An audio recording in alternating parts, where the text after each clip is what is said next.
Assalamualaikum warahmatullahi wabarakatuh. Jumpa lagi bersama saya Syuaib Patimura. Pada part ini saya akan menjelaskan terkait dengan asal muasal kabaresi, asal muasal istilah kabaresi. Kabaresi sendiri adalah sebuah istilah yang sudah ada di zaman Perang Patimura. Jadi istilah itu bukan baru hari ini, tapi istilah itu sudah berada di zaman Perang Patimura. Ketika Kapitan Patimura memerintahkan kepada si Walete atau marinyonya untuk mengundang para kapitan yang berasal dari 3 batang air Talaeti Sapalewa yang berada di Kabupaten Seram bagian barat untuk berkumpul semuanya di satu tempat yang bernama Amaullo atau Bisu. Tempat itu kemudian dikenal sampai hari ini sebagai Tanjung Bisu, atau dalam bahasa kami disebut sebagai Amaullo. Nah, ketika para kapitan sudah berkumpul, kemudian dibagi menjadi 4 kelompok. Kelompok pertama dipimpin oleh Maweno Salaputa, kelompok kedua dipimpin oleh Maweno Huntero, kelompok ketiga dipimpin oleh Maweno Hatano, dan kelompok keempat dipimpin oleh Maweno Siana. Ketika pasukan itu sudah terbentuk menjadi 4 kelompok, maka Patimura menyuruhkan kepada mereka untuk naik ke atas rakit dengan bersuara lantang untuk menyemangati mereka dengan semangat 3 batang air, dengan kapata yang berbunyi Huturua Hutoru Talaeti Sapalewa Misa Lehisawa Sapa Nuaro Sapa Nurua Sapa Nurua Hario. Artinya 2:30 dengan semangat Talaeti Sapalewa, naiklah untuk menuju Saparua. Kemudian Kapitan Patimura dengan pasukannya menyeberang dengan rakit menuju Pulau Saparua. Sesampainya mereka di Pulau Saparua, mereka kemudian singgah di satu tempat. Di tempat itu kemudian diberi nama Lahu-Lahu. Tempat itu diberi nama Lahu-Lahu. Kenapa diberi nama sebagai Lahu-Lahu? Karena pada saat itu ketika mereka tiba, mereka semua membuka perbekalan mereka.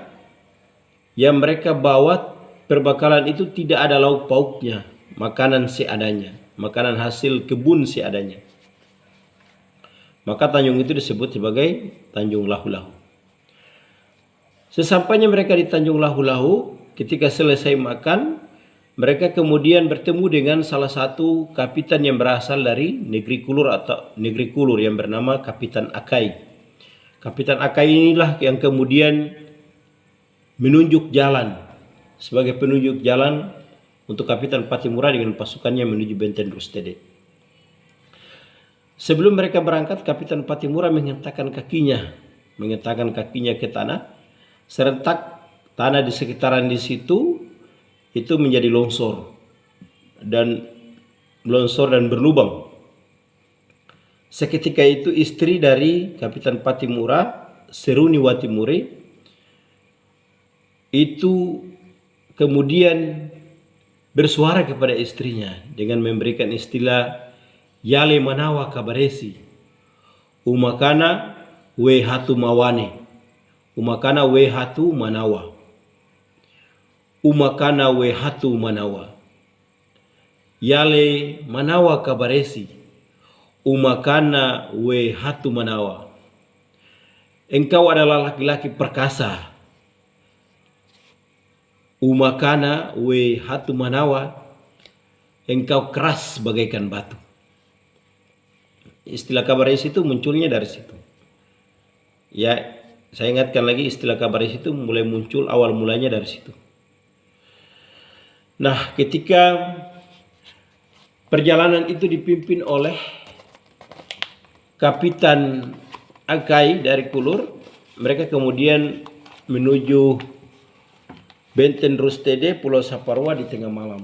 Jadi mereka berjalan di waktu malam menuju Benteng Rustede. Setelah mereka sudah dekat, ketika mereka sudah dekat dengan Benteng Rustede, lalu kemudian mereka berhenti sambil mendengarkan komando yang nantinya disampaikan oleh Kapitan Pattimura. Nah, ketika Kapitan Pattimura berdiri dan berteriak dengan sekencang-kencangnya untuk menyemangati pasukannya dengan memakai kapata yang berbunyi, hiti-hiti wailateru, hiti sala lesiau, ture-ture halai, halai, yau wahiti lotomina, yau mihala halimuri. Hiti-hitie hala-halai, hia-hia, hoi-hoi, hio. Yang artinya, angkat-angkat 3 batang air, pikul-pikul 3 batang air. Siapa angkat lebih dari saya, siapa pikul lebih dari saya, hantam, pikul, potong, saya pikul di depan, kami pikul di belakang. Potong mereka, guling mereka, angkat, pikul, maju terus. Kemudian semangat dengan kalimat kapatah, semangat 3 batang air inilah yang kemudian menyemangati pasukan keempat kelompok dari Pattimura ini sampai kemudian mereka berhasil merebut Benteng Rustede dan kemudian mengusir penjajahan Belanda dari tanah Maluku. Mungkin itu yang ingin saya sampaikan. Kita akan bertemu lagi di part-part berikutnya. Billahi taufiq wal hidayah. Wassalamualaikum warahmatullahi wabarakatuh.